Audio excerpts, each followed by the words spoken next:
अरे, आप इतनी मदिरा क्यों पी रहे हैं? अपनी सफलता का उत्सव मना रहा हूं मैं। इतनी भी क्या शीघ्रता है? कार्य अभी संपन्न नहीं हुआ है।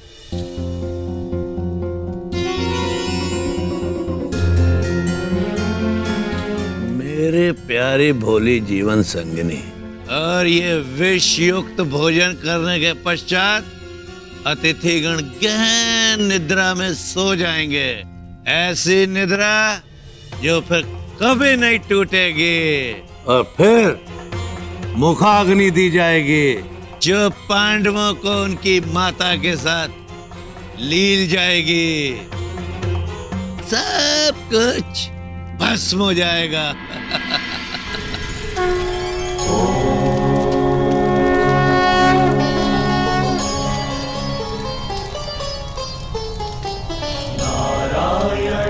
नमस्कृत्य नरं चैव वसुदेव, हमें आप पर पूर्ण विश्वास है।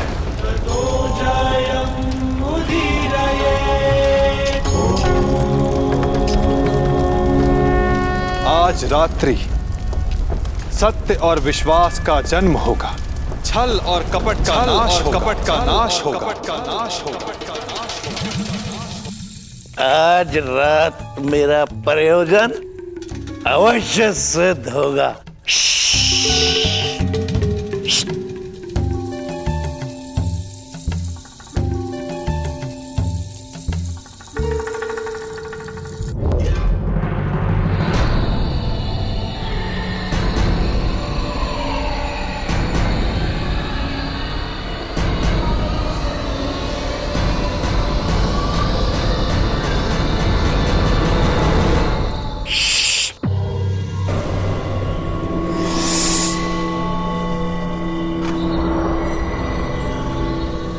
आज पांडवों का नाश होगा। कुमार दुर्योधन का मंतव्य सफल होगा।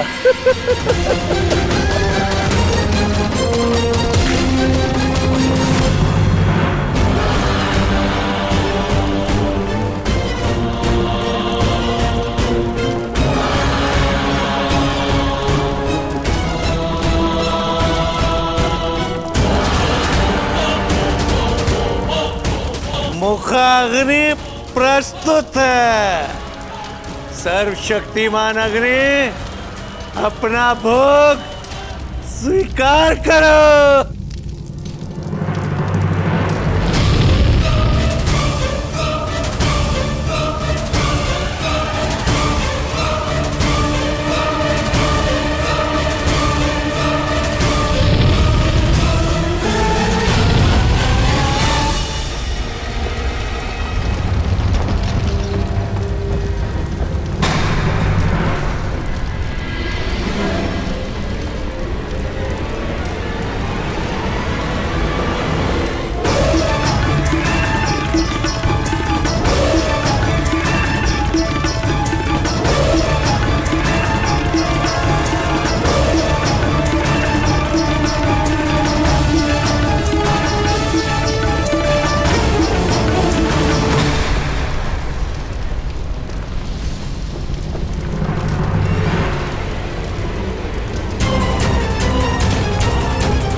क्या किया दुर्योधन? क्यों किया?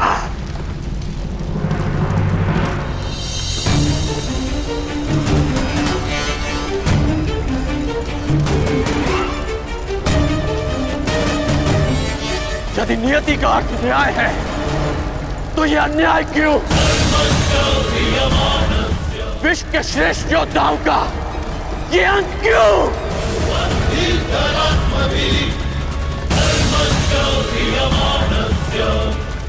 माता कुंती के साथ ये छल क्यों?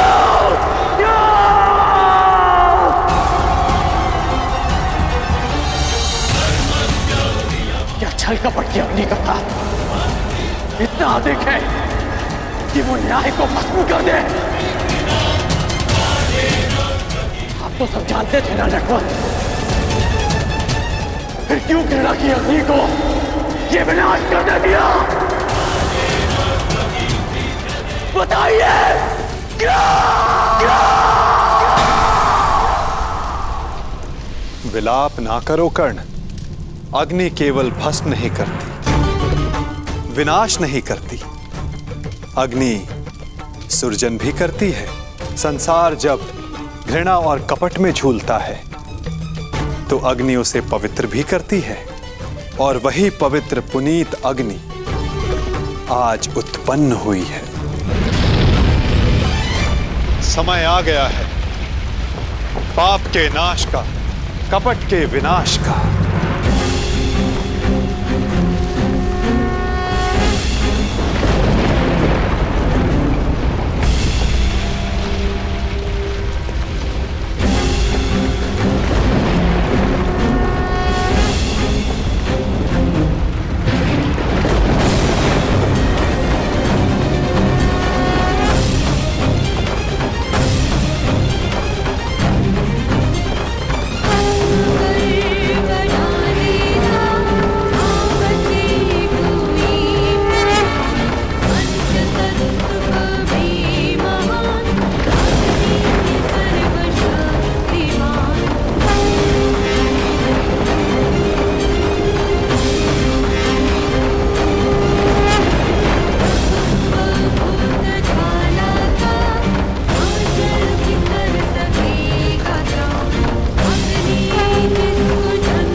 स्वागत है।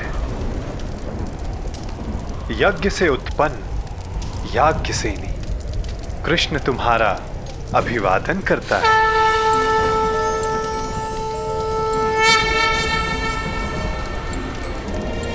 द्रुपद पुत्री द्रौपदी, कुमारी चापि पांचाली वेदी मध्या समुत्थिता सुभागा दर्शनीयांगी स्वासिताय तलोचना।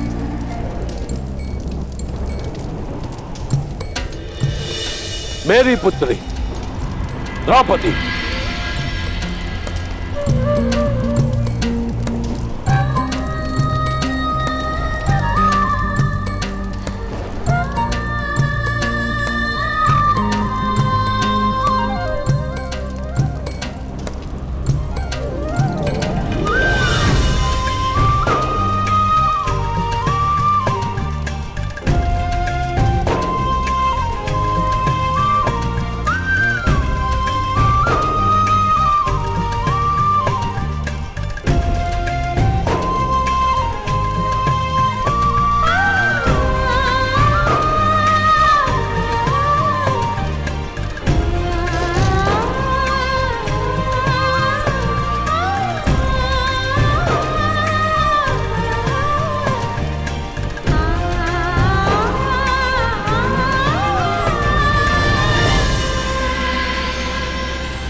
पिताश्री।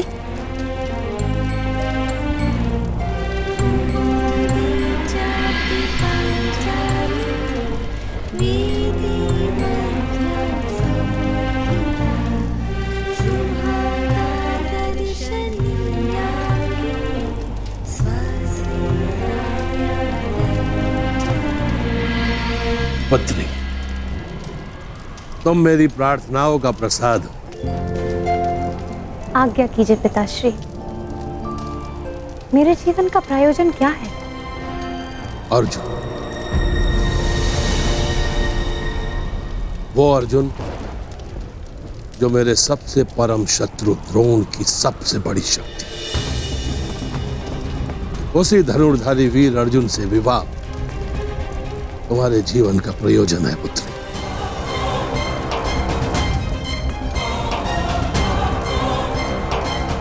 ताकि मेरा घोर शत्रु द्रोण अपना सबसे घनघोर अस्त्र खो बैठे।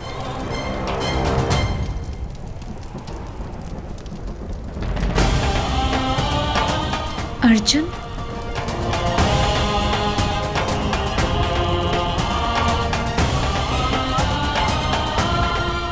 महाराज,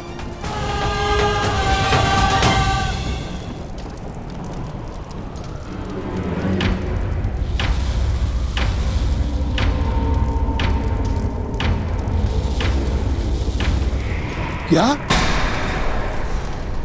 अर्जुन?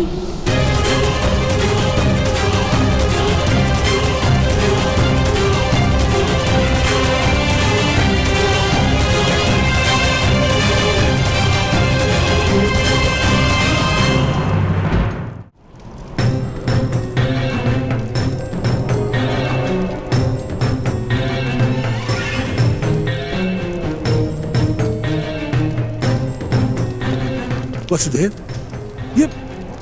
ये कैसे संभव है? वारणावर्त के जिस भवन में पांडव निवास कर रहे थे, वो अग्नि को भेंट चढ़ गया।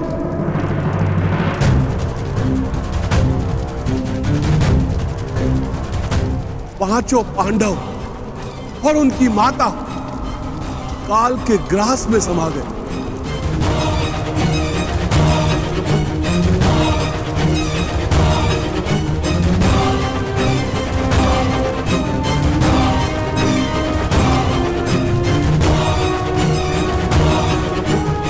जिस अर्जुन से विवाह के लिए मैंने एक पुत्री की कामना की थी,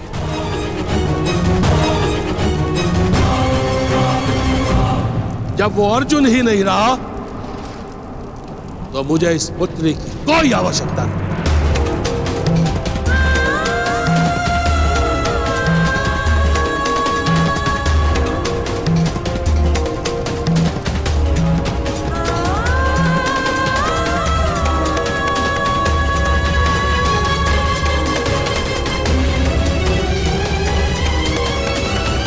धृष्टद्युम्न, तुम शीघ्र मेरे साथ चलो पुत्र। हमें तुरंत द्रोण का विनाश करना है।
मेरा स्मरण करोगे ना पुत्र? मेरे पुत्र को अपना अनुज मानकर उनका रथ हाँको।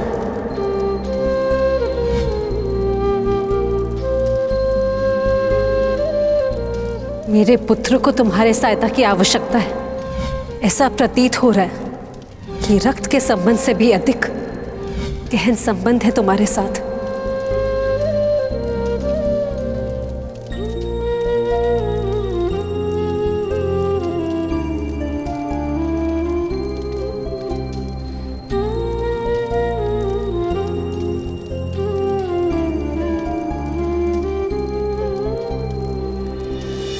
सदा परिवर्तन चाहा, परिवर्तन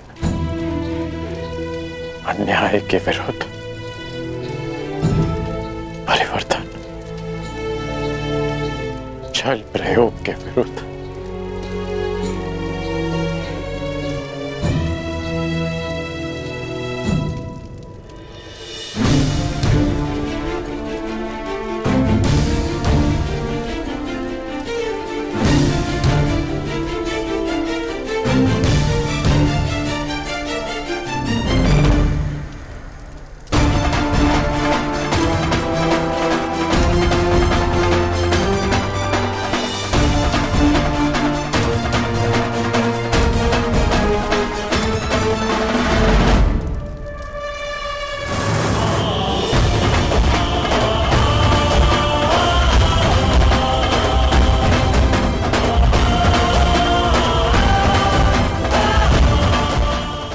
के हत्यारे को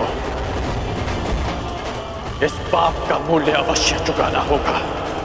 इस षड्यंत्र के सूत्रधार को अवश्य दंड मिलेगा, और वो दंड मैं दूंगा, मैं दूंगा, मैं दूंगा।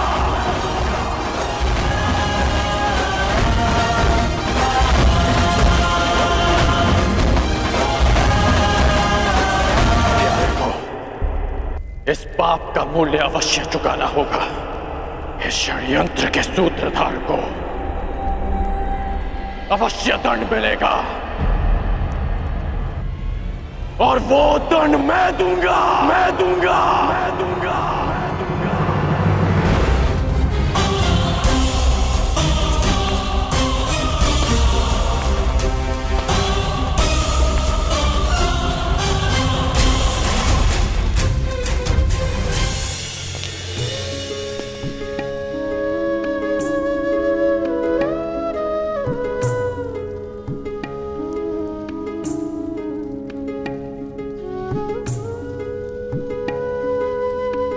जो संसार में आता है उसके जीवन का कारण और निवारण स्वयं नियति चुनती है। तुम्हारे जीवन का लक्ष्य मात्र अर्जुन से विवाह करना नहीं है, परंतु उससे बहुत ऊंचा है। तुम्हें तो इतिहास की धारा का मार्ग बदलना, एक महान शांति का कारण बनना है। तुम अग्नि से उत्पन्न हुई, अग्नि से जन्मी हो, परंतु कोई और भी है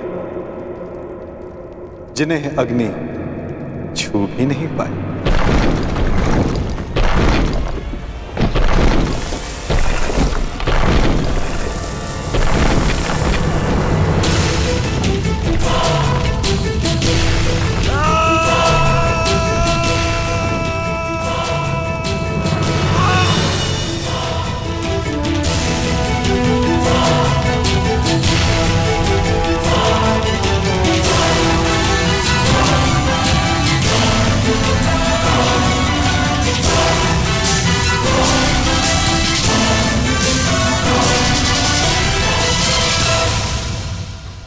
ईश्वर का धन्यवाद, आप सभी लोग सुरक्षित आ गए युवराज। सुरक्षित तो हम तभी हो गए थे जब काका श्री विदुर ने हमें षड्यंत्र के बारे में बता दिया था। विदुर काका श्री ने मलेच्छ भाषा में संदेश भेजा है। ये एक लाक्षय ग्रह है। इसका निर्माण लाख घी और लकड़ियों से किया गया है। ये हमें भस्म करने के लिए बनाया गया है। हमें यहां से बच निकलने की योजना बनानी होगी।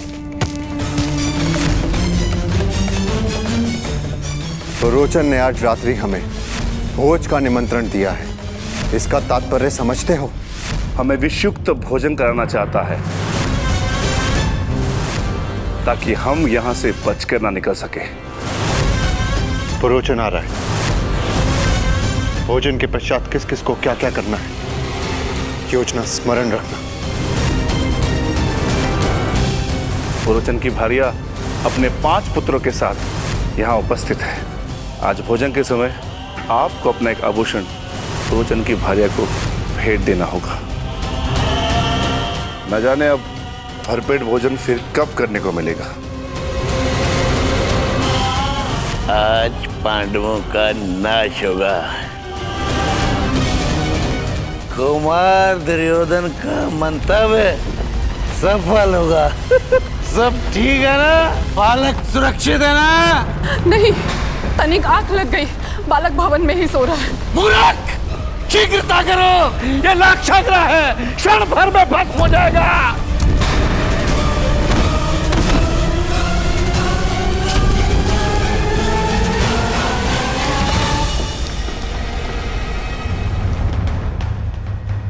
किस ओर युवराज?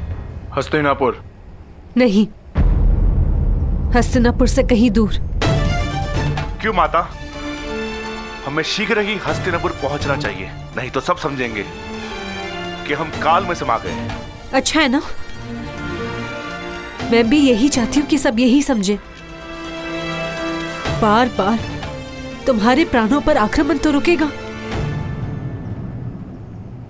परंतु माता, दुर्योधन ने हमारी हत्या का प्रयास किया है और वो राजा बनने के लिए कोई चक्र रचता जा रहा है।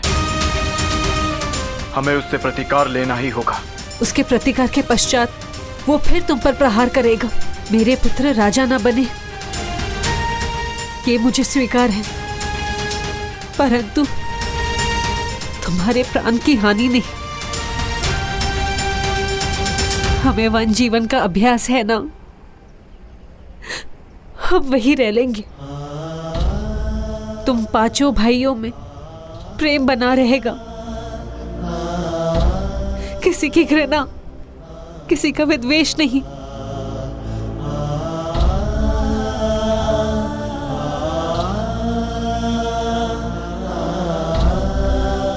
हम हस्तिनापुर नहीं जाएंगे। अपनी माता की विनती नहीं मानोगे?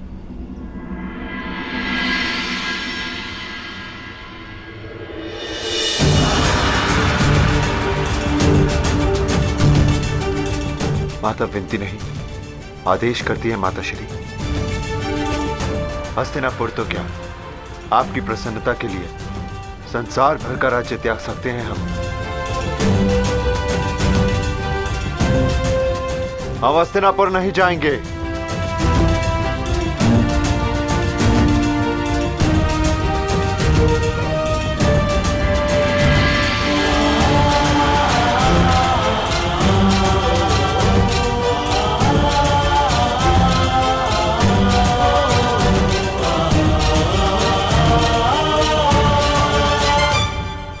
परंतु दुर्योधन को उसके किए का दंड देना होगा।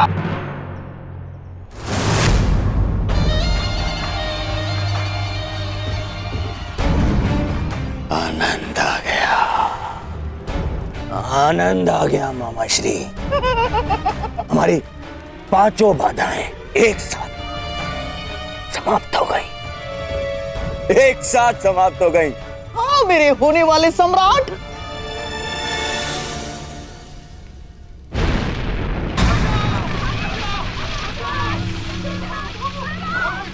मामा श्री कोलाहल कैसा?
क्या कर रहे हो?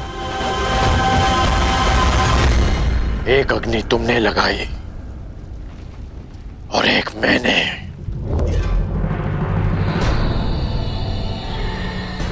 हाँ, मैं सब जान गया हूं।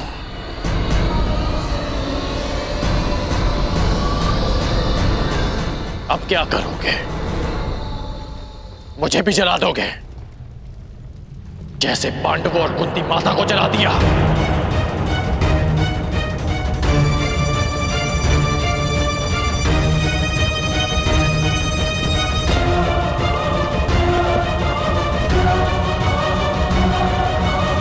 मित्रकर्ण, ये सब क्या हो रहा है? वारणव्रत की अग्नि है ये।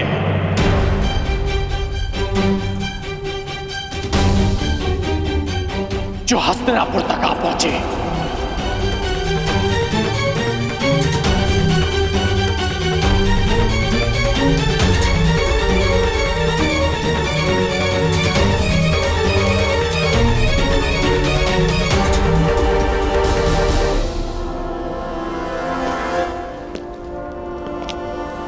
मित्रकर्ण, मित्रकर्ण,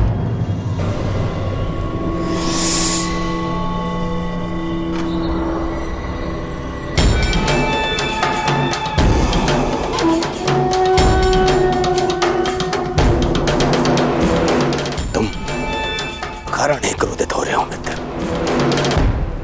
पांडव शत्रु थे, उनका नाश कर दिया, आवश्यक था। तुम्हारे शत्रुओं का नाश करने के विरुद्ध न मैं कल था और न मैं आज हूं, परंतु कायरों के भांति वो चक्र रचने के विरुद्ध मैं सदा से हूं और सदा रहूंगा।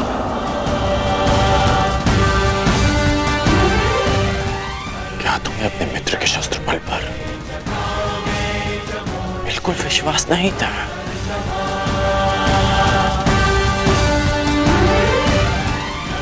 तुम केवल अपने शत्रुओं को युद्ध के लिए ललकारते और मैं स्वयं तुम्हारे लिए उन्हें पराजित करके उन्हें तुम्हारे चरणों में प्रस्तुत कर देता। यही तो तुम्हारी समस्या है कर्ण। तुम सदा शस्त्र उठाने को तत्पर रहते हो, परंतु राजनीति में युद्ध केवल रणभूमि में नहीं होते और ना ही शस्त्रों से लड़े जाते, क्योंकि षड्यंत्र ब्रह्मास्त्र से भी अधिक घातक अस्त्र होता है और जिनको बातों से, बुद्धि से परास्त किया जा सकता है, उनके लिए युद्ध क्यों?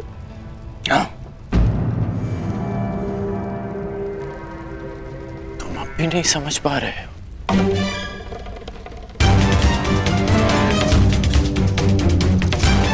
कि जिसने भीम को विष देकर मारना चाहा,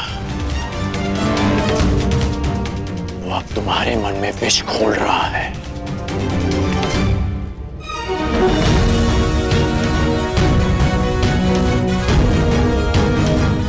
तुम्हारा शुभचिंतक होने का ढोंग करने वाला तुम्हारा ये मामा तुम्हें पथभ्रष्ट कर रहा है। इसकी चाल में मत फंसना मित्र। बस कर।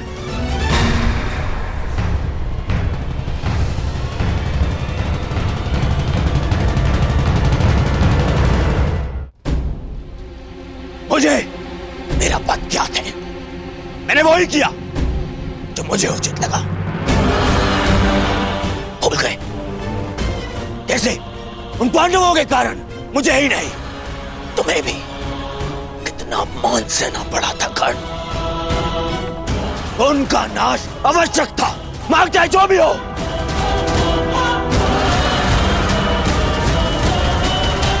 और माता कुंती का अंत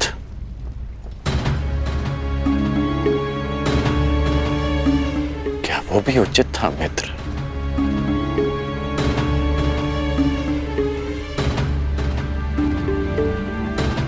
स्त्री, बालक और निशस्त्र शत्रुओं पर प्रहार करना, क्या ये भी एक योद्धा का धर्म होता है? बताओ बताओ मित्र, बताओ।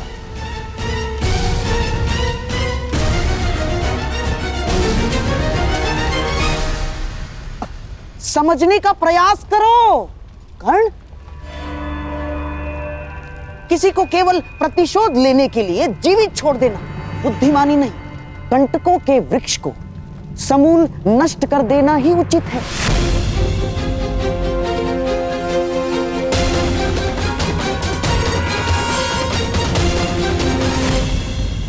ठीक कहा आपने।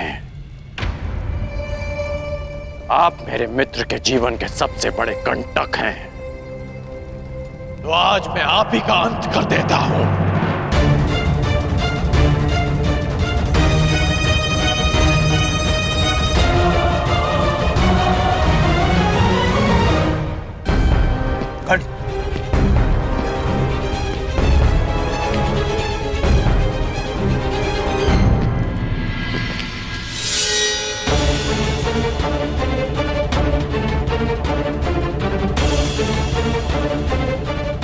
आपने एक योद्धा को षड्यंत्र रचना सिखाया, और आज मैं आपको सिखाऊंगा कि एक सच्चा योद्धा युद्ध कैसे करता है।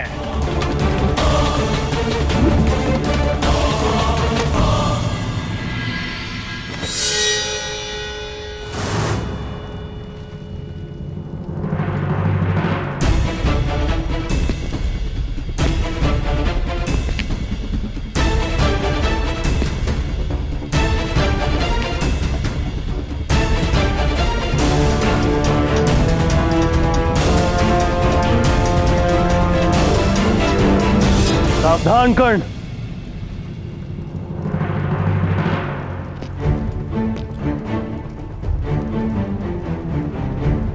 अपनी सीमा में रहो, मत भूलो कि तुम्हें राजा किसने बनाया है। ये मत भूलो कि तुम किससे बात कर रहे हो। मैं उससे बात कर रहा हूं जिसके पास न क्षत्रिय का साहस है और ना ही राजा की मर्यादा। कर्ण!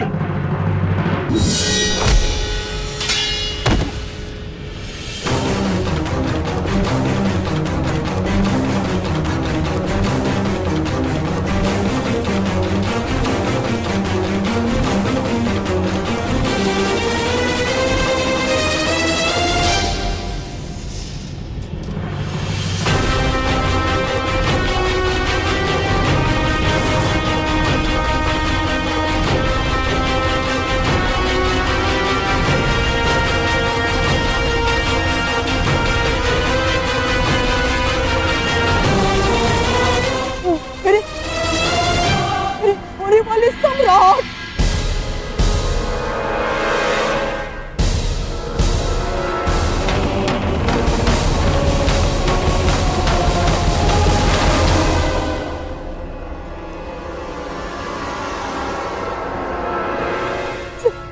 सम्राट,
क्योंकि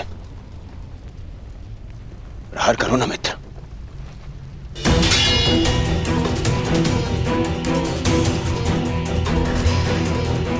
मैंने वचन लिया था कि मैं सदा तुम्हारा साथ दूंगा। परंतु कुचक्र में नहीं, षड्यंत्र में नहीं।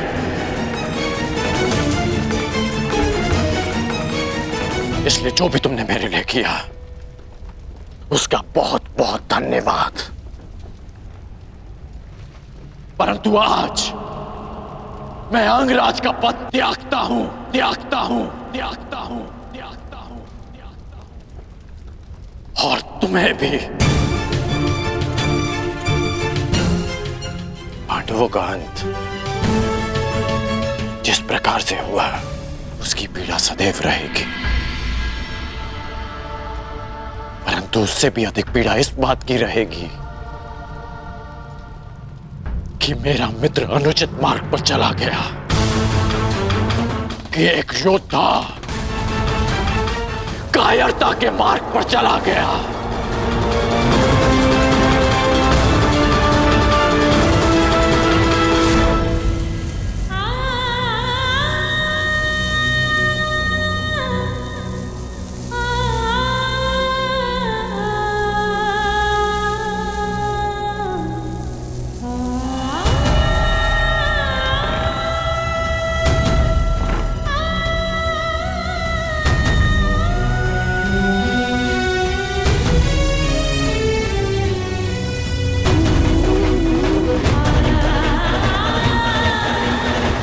जिस अर्जुन से विवाह के लिए मैंने एक पुत्री की कामना की थी, जब वो अर्जुन ही नहीं रहा तो मुझे इस पुत्री की कोई आवश्यकता नहीं।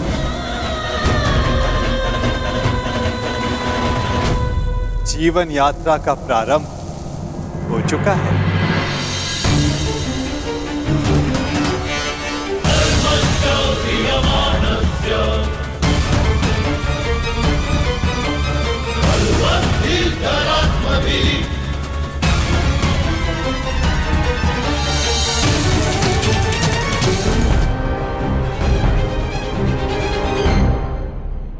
जीवन यात्रा का प्रारंभ हो चुका है। यात्री चलेगा तो कहीं ना कहीं अवश्य पहुंच जाएगा।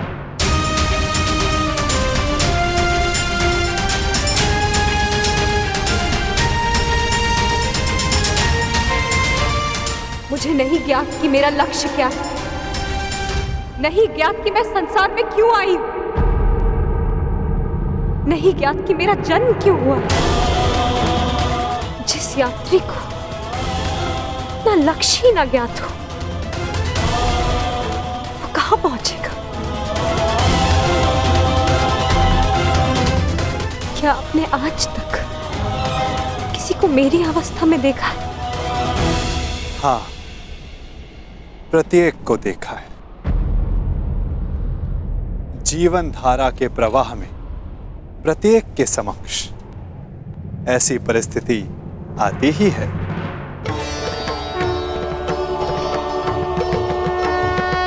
मैं तो ये भी नहीं जानती कि जो इस समय मुझसे बात कर रहा है वो कौन है। मनुष्य का परिचय उसके कर्म होते हैं या किसी नहीं। नाम तो उसके स्थान, उसके वंश, उसके रूप के अनुसार रख दिए जाते हैं। परंतु तुम्हारी उत्सुकता को शांत करना भी आवश्यक है। तुम द्रुपद की द्रौपदी हो तो मैं वसुदेव का वासुदेव हूं।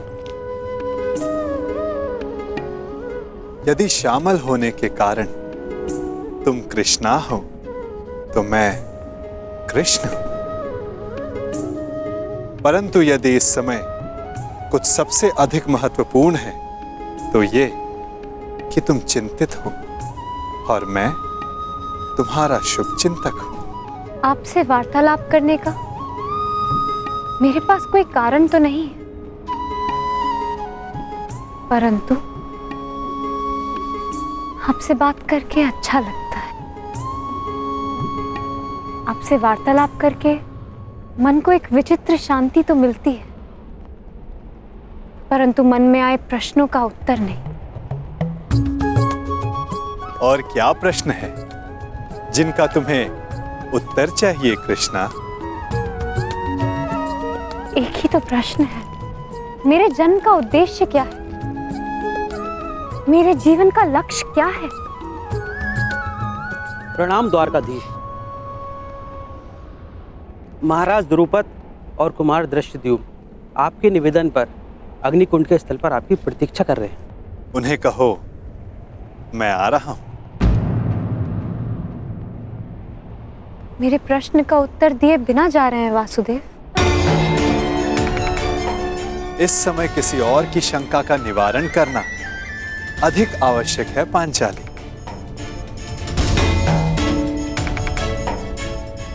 हो सकता है कि उस समाधान में तुम्हारे प्रश्नों का उत्तर भी तुम्हें मिल जाए।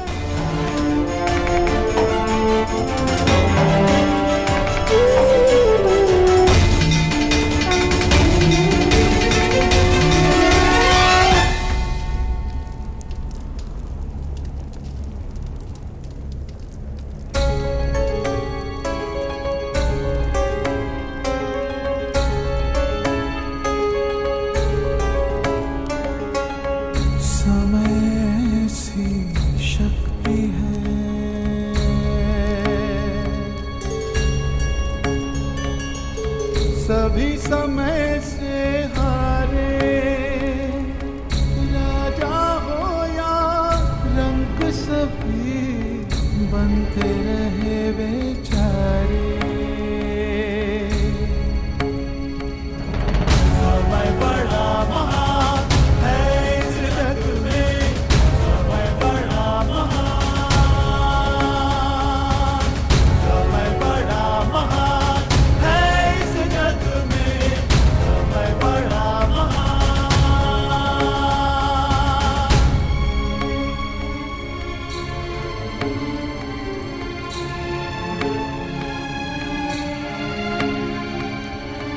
माया का धुआं फैलाए, भ्रम के जाल बिछाए, मन में घृणा द्वेष भरे, फिर अपनों को लड़वाए। सही समय पे सत्य को लाए, झूठ को करे किनारे। राजा हो या रंक सभी बनते रहे बेचारे। समय बड़ा महान है इस जग में, समय बड़ा महान, समय बड़ा महान है इस जग में, समय बड़ा महान।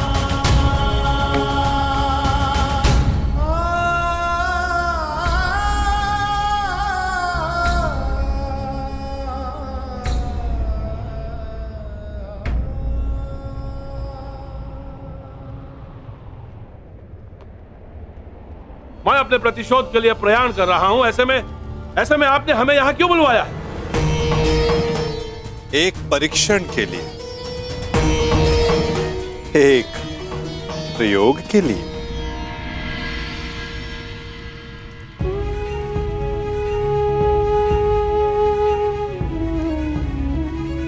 कैसा परीक्षण और यहां क्यों? क्योंकि ये तुम्हारा जन्मस्थल है दृष्टद्युम्न। इस स्थल को यज्ञ अग्नि ने पवित्र किया है। ऐसे स्थान मनुष्य के पंच दोष सामने ले आते हैं। काम, क्रोध, मोह, लोभ, अहंकार, इन पंच दोषों की ऊर्जा ऐसे स्थान पर धूम्र में परिवर्तित हो जाती है, और ये धूम तुम्हारे दोषों का है द्रुपद कुमार। दोष जितना अधिक होगा, धूम्र उतना सघन होता जाएगा। मैं कुछ समझा नहीं वासुदेव। अपने पुत्र के लिए आपका मोह पांचाल नरेश, ये पहला दोष है। मुझे इस बात पर विश्वास नहीं।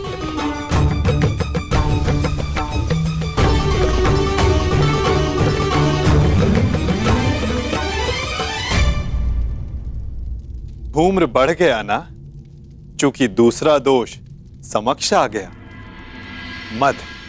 इन सब बातों का मंतव्य क्या है वासुदेव? क्या आप हमें हस्तिनापुर पर आक्रमण करने से रोकना चाहते हैं? नहीं, इसके विपरीत मैं तो इस आक्रमण में आपका साथ देना चाहता हूं पांचाल नरेश।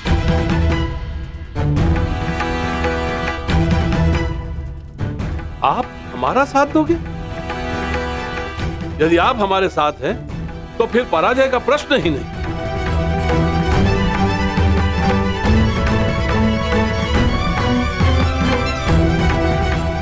लोभ, तीसरा दोष।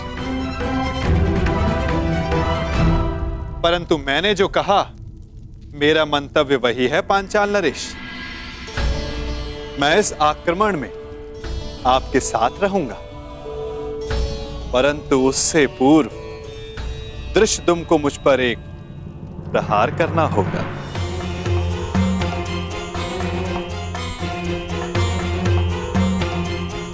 क्या? हाँ, मात्र एक प्रहार।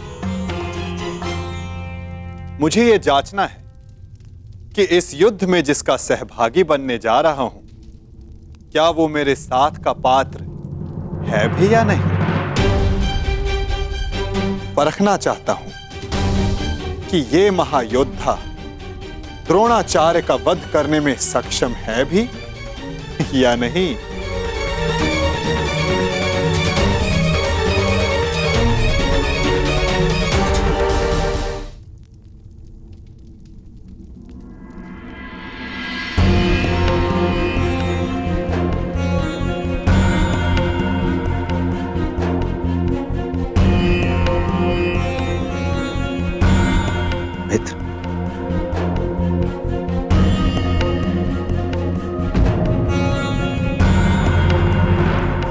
माता कुंती के अंतिम संस्कार में मुझे सम्मिलित होने दिया, उसके लिए धन्यवाद। धन्यवाद कैसा कर्ण?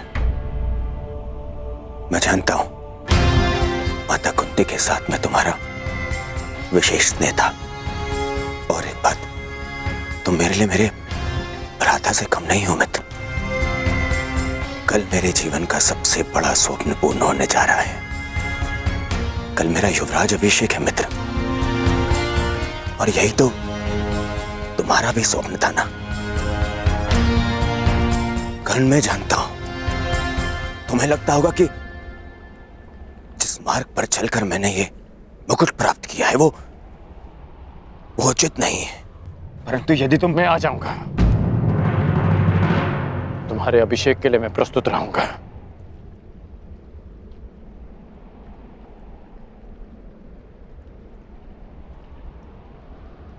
तुम्हें मित्र माना है और कल राजसभा में उपस्थित रहकर मैं अपने मित्र होने का कर्तव्य अवश्य निभाऊंगा।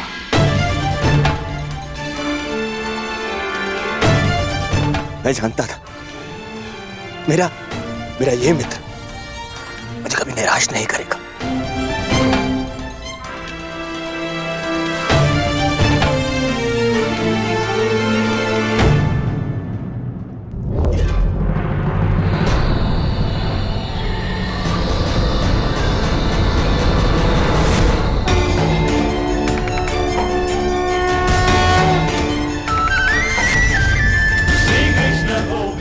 अहंकार एक और दोष। क्या हुआ दृष्टद्युम्न? आगे बढ़ो, प्रहार करो।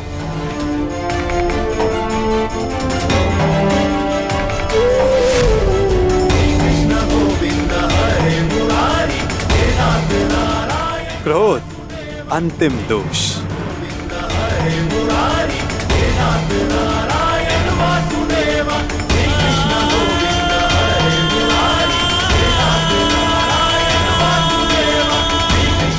वासुदेव, मैं आपका मंतव्य समझ गया। मेरा पुत्र अभी द्रोण से युद्ध करने के लिए तैयार नहीं है। अब ये माया समाप्त कीजिए वासुदेव।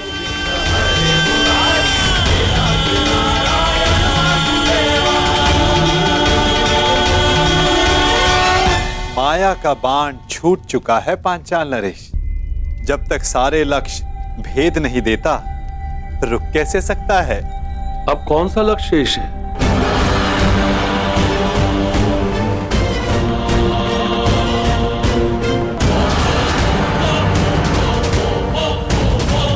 नहीं, रुको पुत्र।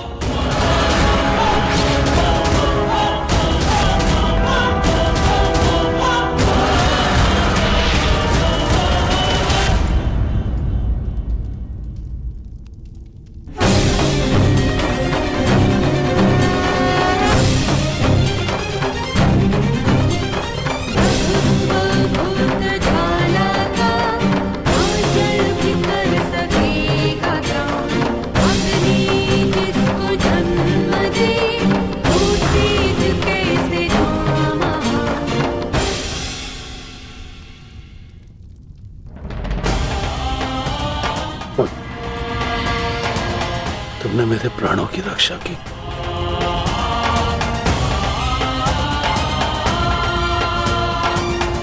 पश्चाताप, भूल का पश्चाताप पांचाल नरेश।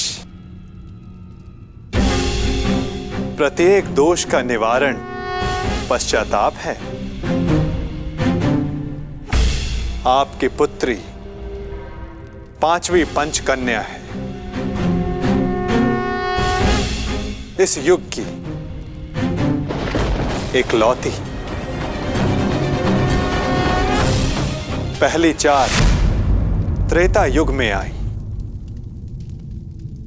अहिल्या, मंदोदरी, सीता और तारा।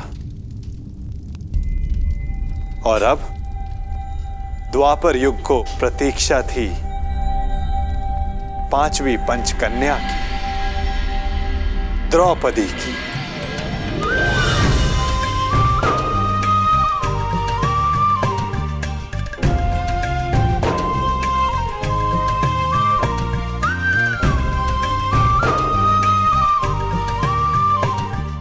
अब तुम्हारे प्रश्नों का उत्तर देने का समय आ गया है पांचाली। मनुष्य के जीवन का लक्ष्य और प्रयोजन भिन्न होते हैं। अर्जुन से विवाह तुम्हारे पिता का प्रयोजन था। तुम्हारे जीवन का लक्ष्य बहुत ऊंचा, बहुत आगे है द्रौपदी। एक बार मेरी दृष्टि से अपने आप को देखो, अपने लक्ष्य को देखो। आपकी दृष्टि में मेरे जीवन का लक्ष्य क्या है वासुदेव? परिवर्तन। केवल एक मनुष्य के जीवन का परिवर्तन नहीं, समस्त संसार के जीवन में। इतिहास की धारा को परिवर्तित करना है तुम्हें। पातक नाशिनी। तुम्हें पापों का नाश करना है।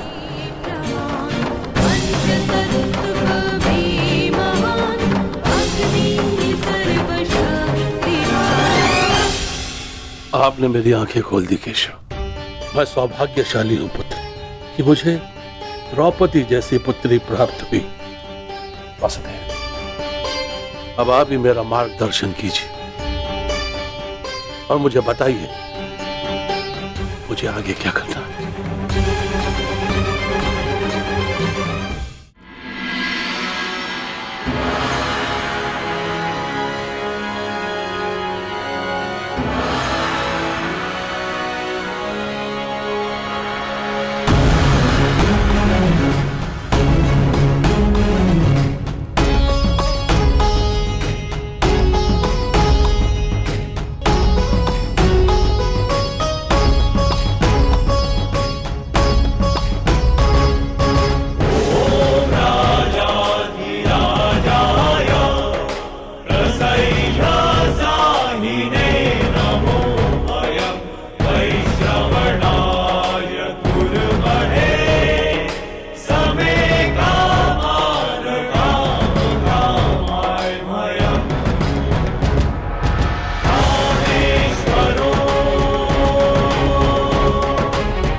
मित्रगण,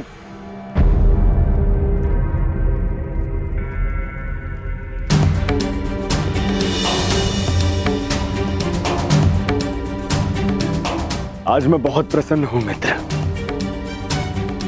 क्योंकि आज मेरा सबसे प्रिय मित्र मेरे अभिषेक में मेरे साथ उपस्थित था।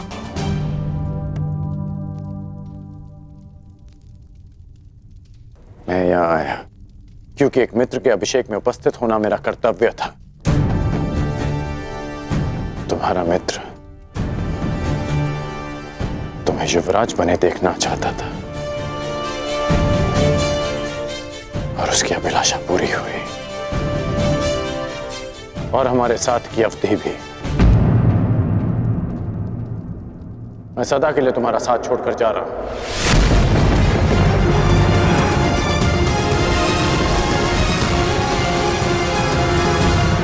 युग बदल रहा है पांचाल नरेश। समय की धारा ऐसी मोड़ पर आ गई है जहां परिवर्तन का प्रारंभ होगा। शीघ्र ही इतिहास करवट लेगा। समय चक्र की अंगड़ाई सृष्टि को झंझोर देगी। पंचदोष बढ़ेंगे और ये सब होगा एक महान शांति के लिए,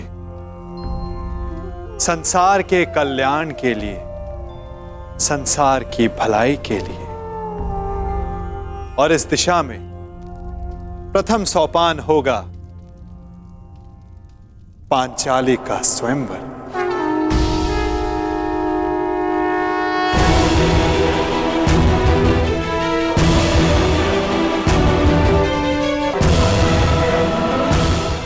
युग बदल रहा है पांचाल नरेश। समय की धारा ऐसी मोड़ पर आ गई है जहां परिवर्तन का प्रारंभ होगा, और इस दिशा में प्रथम सोपान होगा पांचाली का स्वयंवर।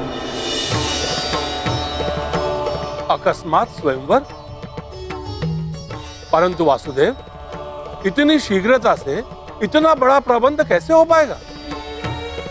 आप उसकी चिंता ना करें पांचाल नरेश। युग की धारा को जो परिवर्तित करने आई है, उसका स्वयंवर भी युग का सबसे विशाल स्वयंवर होगा। जो वसुधा का इतिहास बदलने आई है, उसका स्वयंवर का उत्तरदायित्व स्वयं वासुदेव संभालेगा। ये सृष्टि का सबसे अधिक स्मरण किया जाने वाला स्वयंवर होगा पांचाल नरेश। तो आपको सृष्टि के सभी योद्धाओं को आमंत्रित करना ही होगा। उनमें मित्र भी होंगे और शत्रु भी होंगे। मित्रों का स्वागत आप करेंगे पांचाल नरेश, और शत्रुओं से पांचाल की रक्षा करने का उत्तरदायित्व मेरी चतुर्रंगनी नारायणी सेना का होगा। परंतु वासुदेव, प्रश्न यह उठता है कि संसार के सर्वश्रेष्ठ योद्धाओं में से हमारी पुत्री द्रौपदी के लिए सर्वश्रेष्ठ वर का चुनाव कैसे होगा?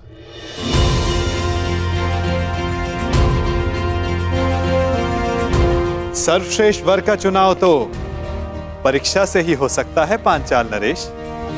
जिस याज्ञ सेनी को पाने के लिए आपने इतना परिश्रम किया, उससे विवाह करने के लिए उतना ही ऊंचा मानदंड होगा। द्रौपदी को वही पा सकेगा जो एक असंभव दिखने वाले लक्ष्य को साध सके। और वो असंभव लक्ष्य क्या होगा वासुदेव? वो लक्ष्य ना कथा में किसी ने सुना होगा, ना स्वप्न में किसी ने देखा होगा, ना कल्पना में किसी ने सोचा होगा। युग के सबसे स्मरणीय स्वयंवर का निमंत्रण भी सबसे विलक्षण होगा। ये निमंत्रण नहीं, चेतावनी होगी कि अग्निसुता याज्ञसेनी से विवाह करने की इच्छा वही रखें जिनमें अग्नि की ज्वालाओं से खेलने का साहस है।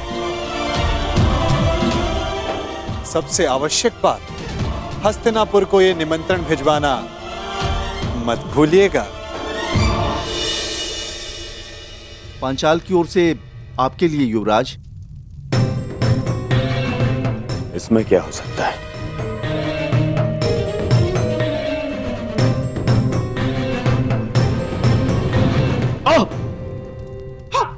दुर्योधन, हस्तिनापुर के युवराज के समक्ष इतना बड़ा दुस्साहस? ये दुस्साहस नहीं है गांधार राज, ये संदेश है। संदेश? कैसा संदेश?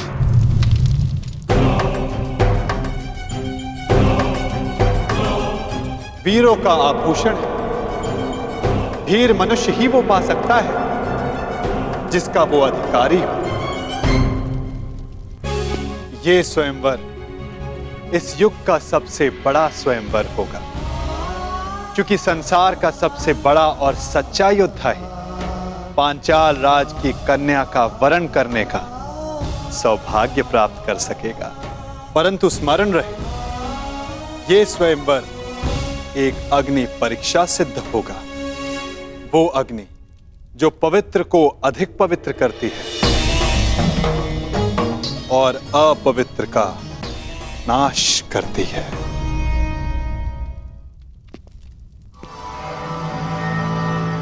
निमंत्रण आया है मामाश्री, जाना होगा। परंतु अकेले नहीं। क्यों? आपको मेरे बल पर विश्वास नहीं है मामाश्री? हाँ है, परंतु उसकी माया पर नहीं। इस संसार में एक वो ही है जिसको लेकर मैं सदैव चिंतित रहता हूँ, और वो इस स्वयंवर में अवश्य आएगा। कौन? बताइए मामाश्री। वासुदेव कृष्ण।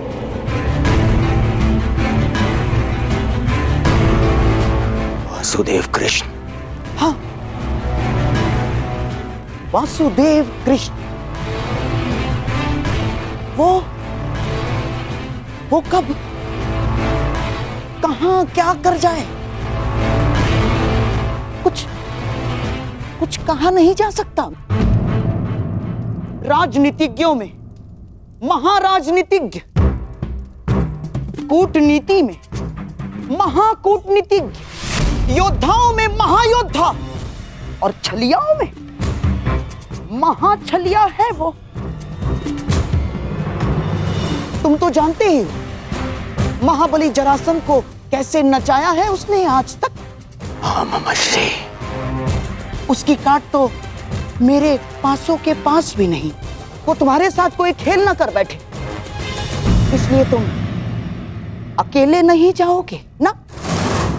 और हाँ, पांचाल अब मित्र नहीं, शत्रु राज्य है, और तुम द्रुपद के शत्रु राज्य के युवराज। फिर क्या किया जाए मामाश्री? इस समय तुम्हें अपने धनुर्धारी मित्र की सबसे अधिक आवश्यकता है।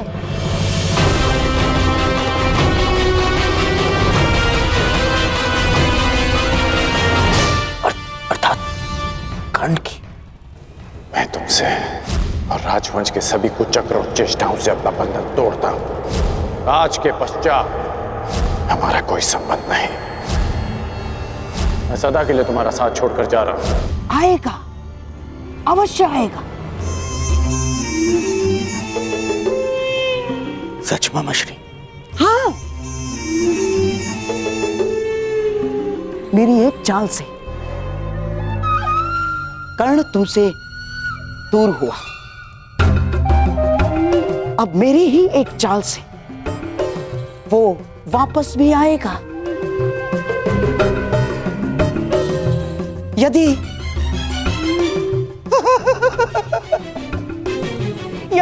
मेरी बात मानोगे तो न केवल कर्ण वापस आएगा, बल्कि तुम्हारा त्याग करके कभी नहीं जाएगा।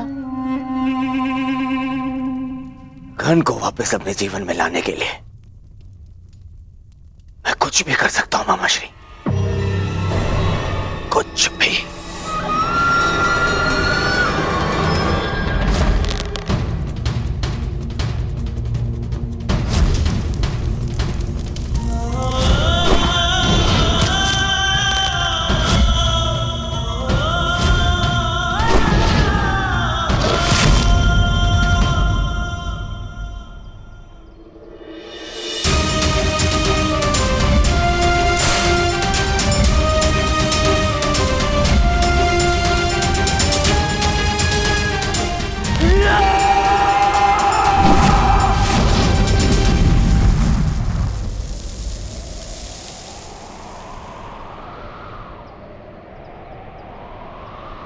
व्यथित हो।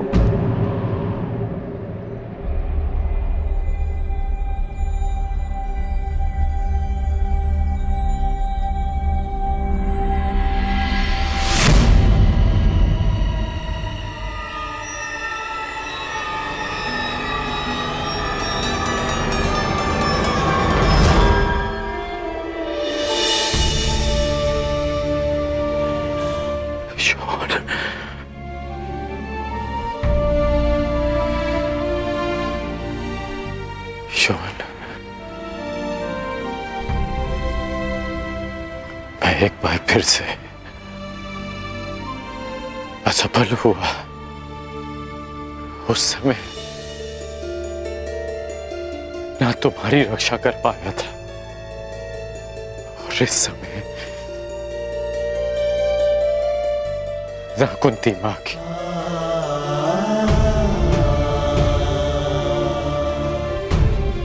परिवर्तन का स्वप्न देखने वाला,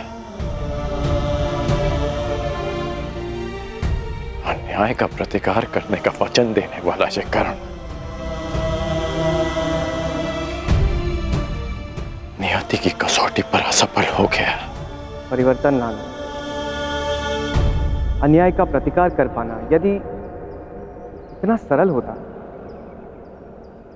कोई भी कर लेता। उसके लिए राधे को इतना परिश्रम करने की, इतना कष्ट सहने की कोई आवश्यकता नहीं। आप नियति की कसौटी पर असफल तब होंगे जब परिवर्तन का अपना स्वप्न छोड़ देंगे। राजकुमार दुर्योधन का साथ छोड़कर कहीं आप परिवर्तन के अपने लक्ष्य से दूर तो नहीं जा रहे? मैंने दुर्योधन का साथ छोड़ा क्योंकि नीति की स्थापना अनीति का साथ देकर नहीं कर सकते। मैं जन्म पर कर्म की श्रेष्ठता सिद्ध करना चाहता हूं, और वो अनुचित कर्म के साथ नहीं हो सकती। यदि अंक का मुकुट त्याग दिया तो आपके दायित्व का क्या होगा? मैंने मुकुट को छोड़ा है, अपना दायित्व नहीं। परिवर्तन के लिए मेरा संघर्ष सदा रहेगा। तो अंग हो या भुगत ग्राम, क्या अंतर पड़ता है? जब आपके प्रयास के लिए अंग या भुगतग्राम में अंतर नहीं है तो हस्तिनापुर क्यों नहीं? आप ही कहते थे ना कि परिवर्तन सोच से प्रारंभ होता है, और जिस राजकुमार दुर्योधन ने आपकी सोच का साथ दिया, शकुनी उसकी सोच को मैला कर रहा है। कुमार दुर्योधन आपके मित्र हैं। यदि आप उनके साथ रहते तो कदाचित उन्हें अनुचित मार्ग पर जाने से रोक पाते। दुर्योधन का साथ छोड़ना उचित प्रतिक्रिया हो सकती है, परंतु क्या ये उचित हल है? मैंने दुर्योधन का नहीं, उसके कर्मों का, उसके निर्णय का साथ छोड़ा है। एक योद्धा मित्र के लिए मैं संसार में किसी के भी विरुद्ध खड़ा हो सकता हूं,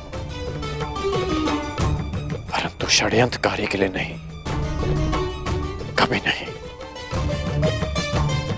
यदि दुर्योधन उचित मार्ग पर... अंगराज, युवराज दुर्योधन ने अपने आप को कक्ष में बंद कर लिया है और कक्ष में अग्नि लगा दी है। शीघ्र ही चलिए। अनुज,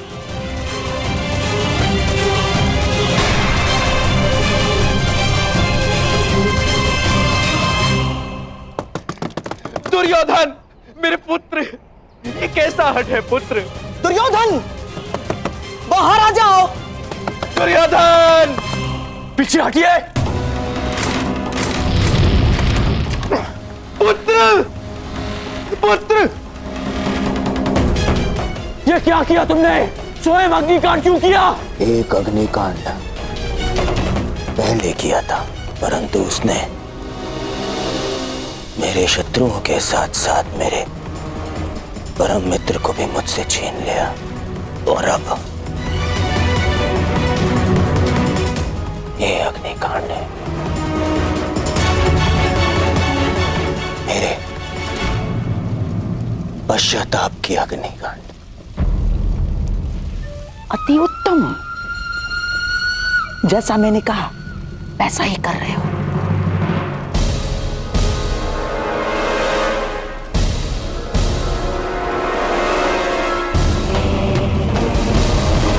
बाहर आओ।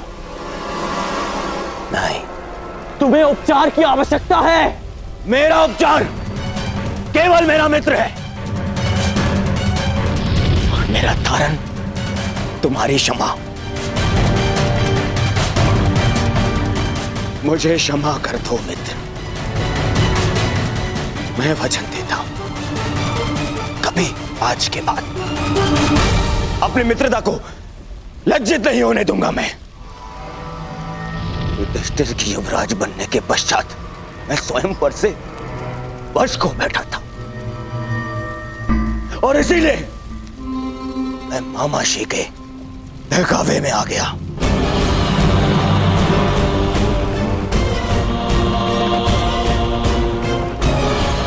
अब इन बातों का कोई लाभ नहीं। धनुष से निकला हुआ बाण लौट कर नहीं आता।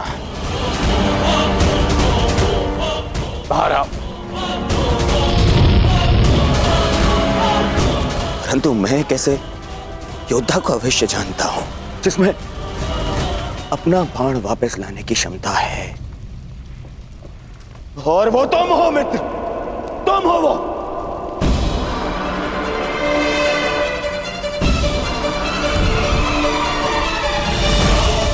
मेरी बात मानो, आग बढ़ रही है। बाहर आओ। नहीं, मैं तब बाहर आऊंगा जब तुम्हारी क्षमा पालूंगा, वरना इसी अग्नि में भस्म हो जाऊंगा।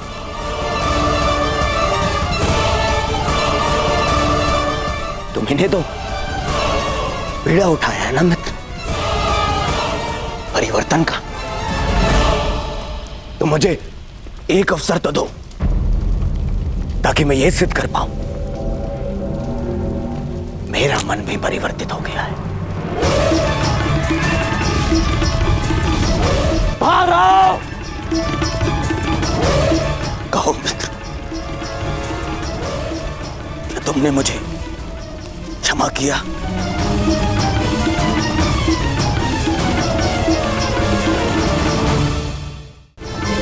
कहो मित्र, क्या तुमने मुझे क्षमा किया? ठीक है, मैंने तुम्हें क्षमा किया। अपना हाथ दो मुझे, हाथ दो। बस हो गया, बस हो गया मेरे होने वाले सम्राट। अब बाहर आ जाओ। ये हमारी योजना का भाग नहीं था। बस हो गया अभिनय। अग्नि बढ़ रही है, तुम्हारा अंत हो जाएगा।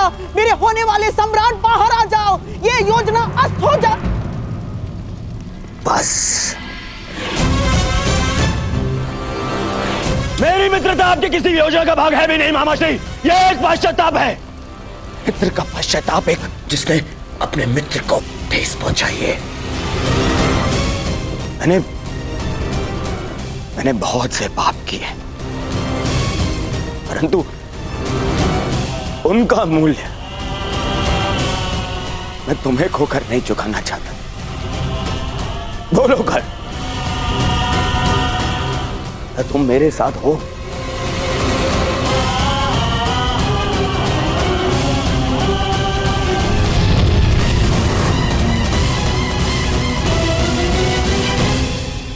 हाँ। केवल हाँ नहीं, मुझे वचन दो कि हर परिस्थिति में तुम मेरा साथ दोगे।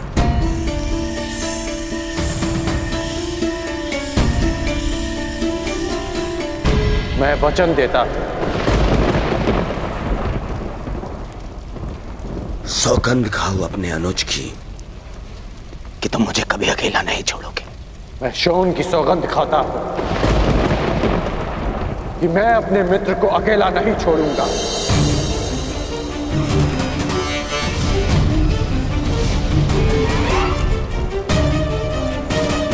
अब अपना हाथ आगे बढ़ाओ मित्र, हाथ आगे बढ़ाओ। हाँ मित्र।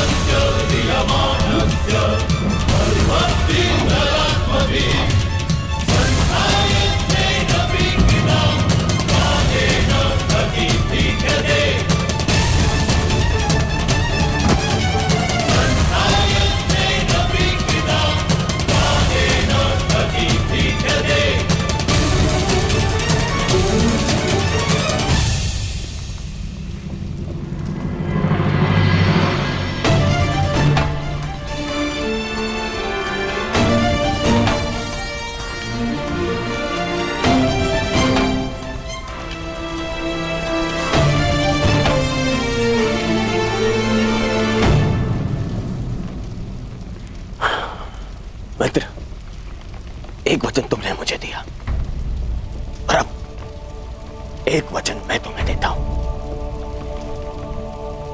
आज के बाद कभी कोई को चक्कर नहीं रचूंगा, कभी कोई ऐसा कर्म नहीं करूंगा जो तुम्हारी दृष्टि में अनुचित हो। तब तक नहीं जब तक कोई मुझे उकसाएगा नहीं।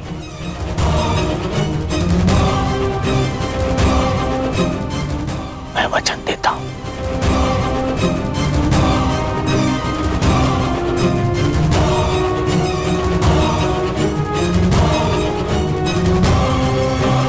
मैं अब तक आपको तनिक भी नहीं समझ पाई हूं। क्या मैं इतना जटिल हूं पांचाली? परंतु आप इतने सरल भी तो नहीं। जब मेरे पिताश्री ने मुझे अस्वीकार किया था, तब आपने ये सुनिश्चित किया कि वो पूरे सम्मान के साथ मुझे स्वीकारे। जब मेरा मन व्यतीत था, तब आपने उसे संतोष प्रदान किया, और अब मेरे स्वयंवर का उत्तरदायित्व आपने ले लिया। मैं समझ ही नहीं पा रही हूं कि आप हैं कौन। मुझे ज्ञात ही नहीं था कि मैं प्रश्नों का उत्तर देने में इतना असमर्थ हूं। मुझे लगा मैं तुम्हें बता चुका हूं कि मैं वासुदेव कृष्ण हूं। अब आप मेरे साथ ये नाम का खेल मत खेलिए। मैं आपका नाम नहीं, आपका परिचय जानना चाहती हूँ। आपका सत्य क्या है? आप क्यों मेरी इतनी सहायता कर रहे हैं? और इस बार मुझे कोई पहेली नहीं, संतोषदायक उत्तर चाहिए। तुम्हारे इस प्रश्न के उत्तर में मैं तुम्हें एक मनोरंजक कथा सुना सकता हूं और एक नीरस उत्तर भी दे सकता हूं। अब चयन तुम्हारा है कि तुम क्या सुनना चाहती हो। तो पहले मैं नीरस उत्तर सुनना चाहूंगी।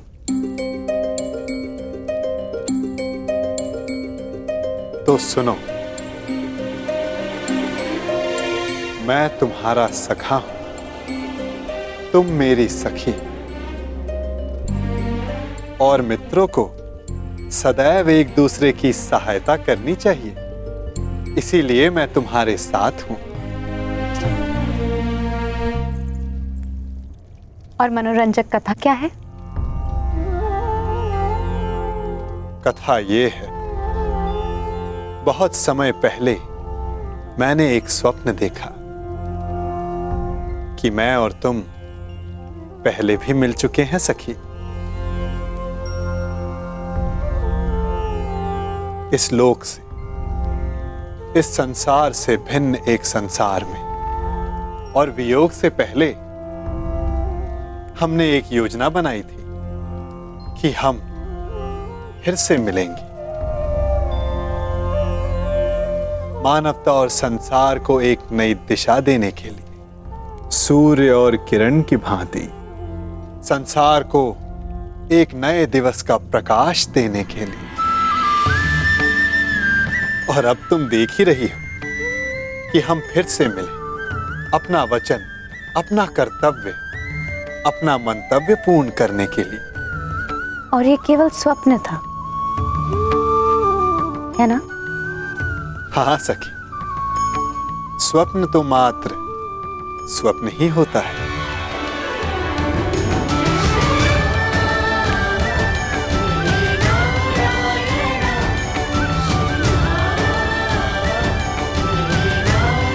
परंतु मेरा स्वप्न सदा नवीन सृष्टि का निर्माण करता है और सृष्टि को नई दिशा देने का समय आने को है।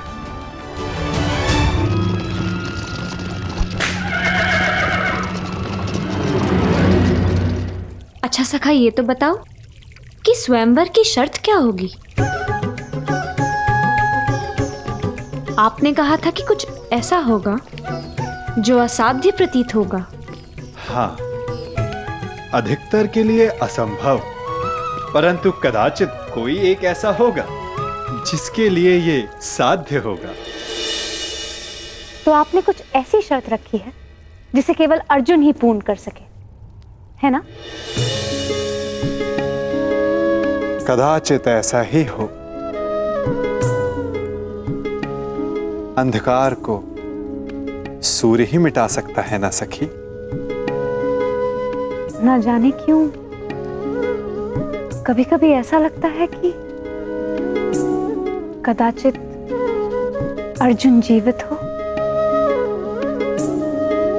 और यदि वो जीवित हुआ तो वो इस स्वयंवर में प्रस्तुत होगा ना सखा? कदाचित ऐसा ही हो। यदि अर्जुन उन प्रत्याशियों के मध्य उपस्थित हुआ तो क्या होगा? यदि उसने स्वयंवर की शर्त पूरी कर दी तो कितना आनंद आएगा ना?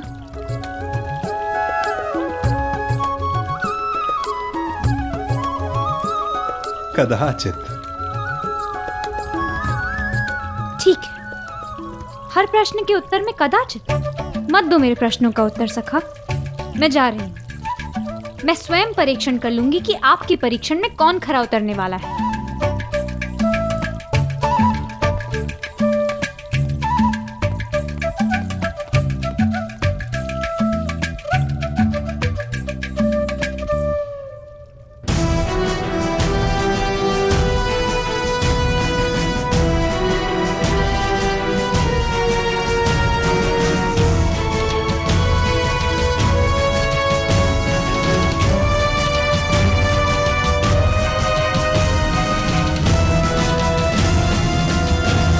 परीक्षण तो तुम्हें ही करना है सखी, परंतु निर्णय तुम मेरे बिना नहीं कर पाओगी।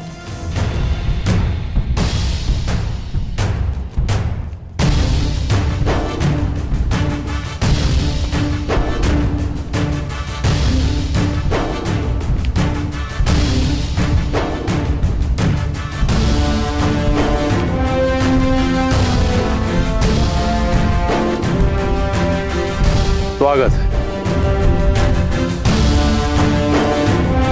पांचाल नरेश हस्तिनापुर के युवराज का स्वागत करता है। आपके स्वागत में चुनौती है पांचाल नरेश, परंतु आपका स्वागत मैं स्वीकार करता हूं। आओ कर।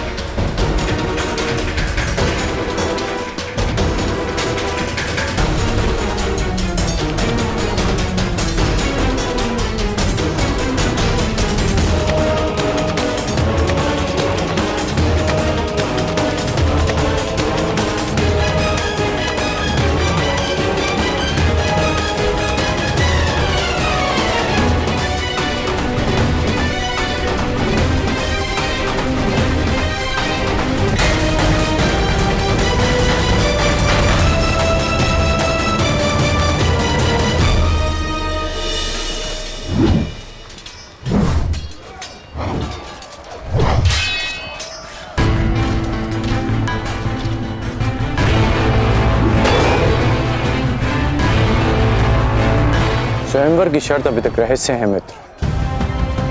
तुम देख रहे हो कि हर योद्धा अपने अपने कौशल का अभ्यास कर रहा है, क्योंकि कोई नहीं जानता कि वासुदेव ने क्या सोचा है।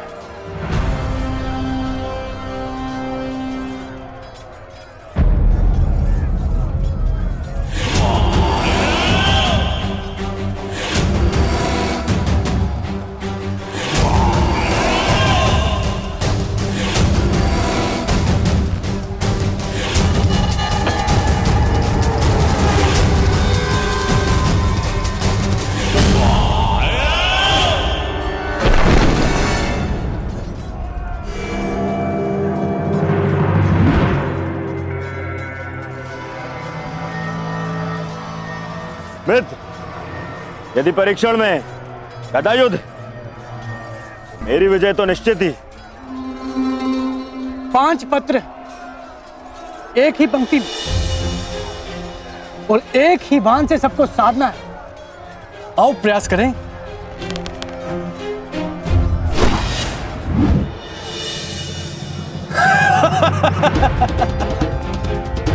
तुमसे तो एक भी लक्ष्य नहीं साधा गया प्रयागराज। तुम तो अपना धनुष ही उठा लो, वही पर्याप्त है काशी नरेश।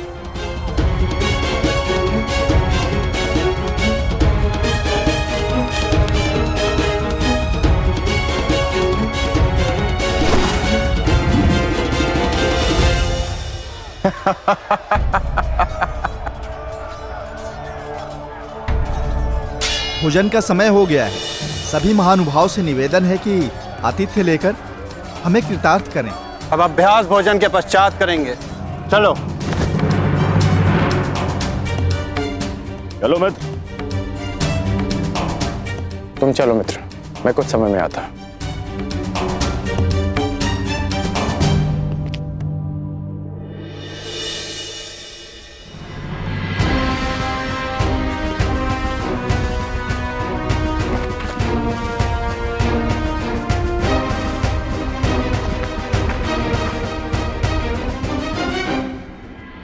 परीक्षण का उपक्रम संपन्न हुआ देवी। अब आप बाहर आ सकती हैं।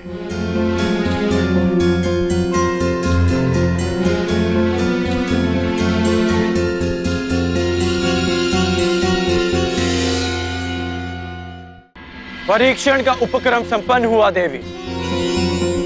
अब आप बाहर आ सकती हैं।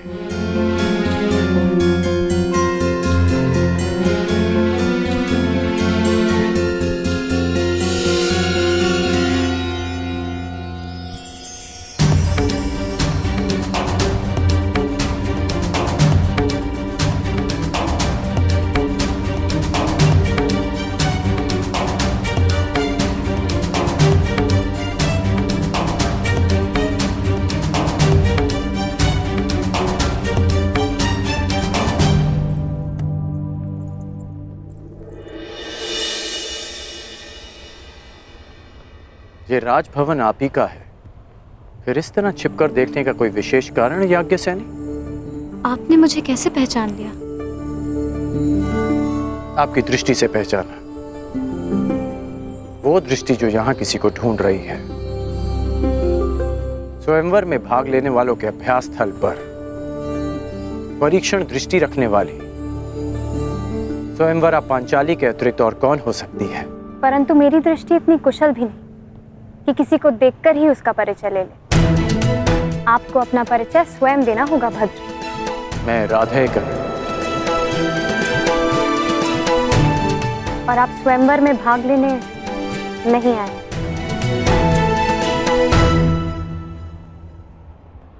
आपको कैसे पता? अब मेरी दृष्टि इतनी अकुशल भी नहीं कि स्वयं पर पड़ने वाली दृष्टि को समझ ना पाऊं। यदि आप कोई प्रत्याशी होते तो आपकी दृष्टि कुछ और ही होती। तो यज्ञ से राजकुमारी पांचाली चतुर भी है। ठीक अनुमान लगाया आपने। मैं यहां केवल अपने मित्र के साथ आया हूं।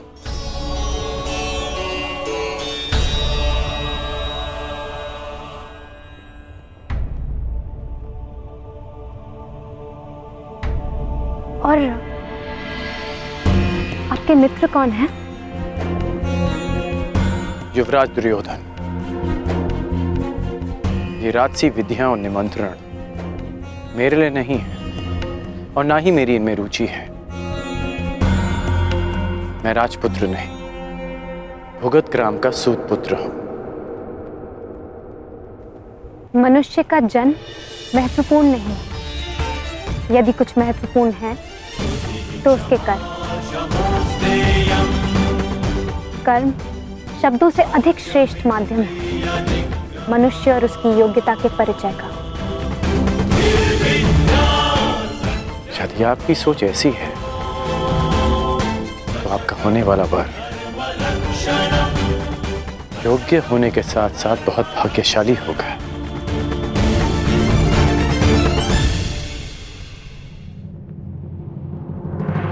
और आपकी योग्यता, आपका कौशल क्या है राधे?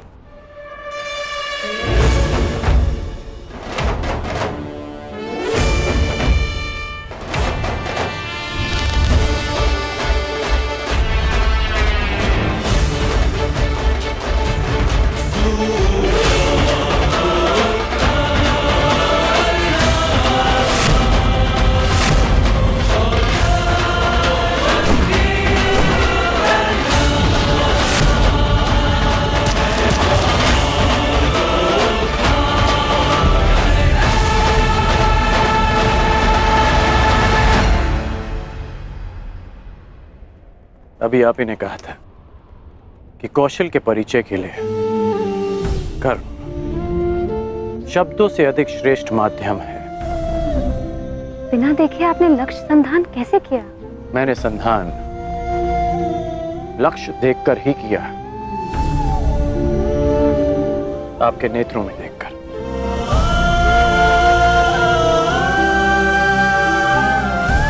प्रणिपात राजकुमारी।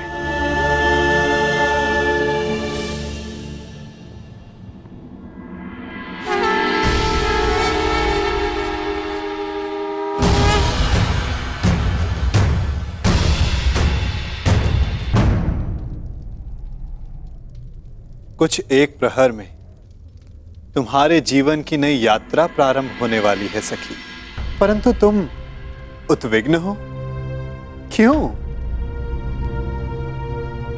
क्योंकि सखा, आपसे मिलने से पूर्व मैं अपनी नियति को जानना चाहती थी, परंतु आपसे मिलने के पश्चात मुझे ये विश्वास हो गया कि जो नियति ने निश्चित किया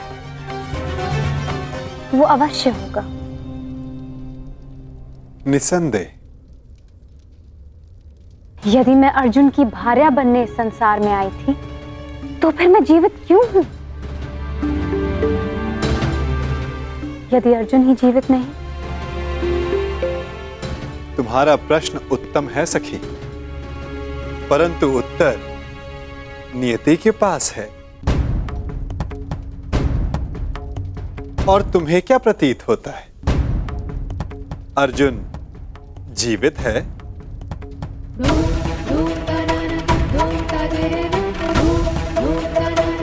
मस्तिष्क कहता है नहीं, और मेरा हृदय कहता है हाँ। कुछ अजीब सा है मेरे भीतर, एक अज्ञात आभास जो कह रहा है कि मैं अर्जुन से अवश्य मिलूंगी। कभी कभी अज्ञात ज्ञात से अधिक शक्तिशाली होता है पांचाली।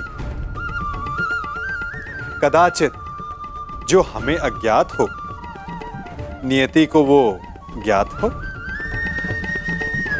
परंतु कभी कभी ज्ञात अज्ञात से अधिक महत्वपूर्ण होता है हमारा चयन। जैसे इस स्वयंवर में महत्वपूर्ण है तुम्हारा चयन। वाह वासुदेव, आपने मेरे स्वयंवर की शर्त रखी जिसे पूर्ण आकार देने वाला मेरा वर होगा, तो मेरा चयन तो स्वतः समाप्त हो गया ना? नहीं सखी, जो शर्त पूरी करेगा उसका वर्ण तुम कर सकती हो, परंतु ये तुम्हारा अधिकार है कि किस वर को तुम नहीं चुनती हो।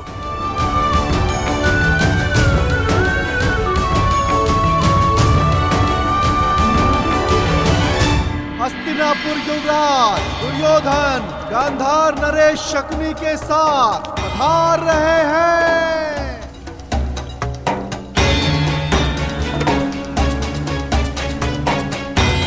अब प्रवेश कर रहे हैं भद्र नरेश शल्य।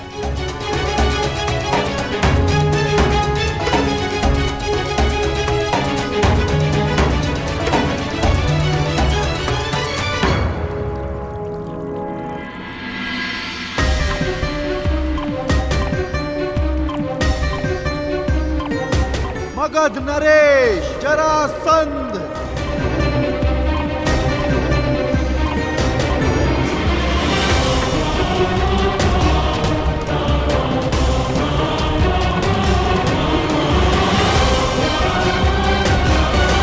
आप यहाँ अतिथि हैं मगध नरेश, इस स्वयंवर के प्रत्याशी, और मैं यहाँ स्वागत करता हूँ। अब आप पर निर्भर करता है कि आप अतिथि की भांति मिलना चाहते हैं या हमारे मिलन के इतिहास का 19वां अध्याय रचना चाहते हैं।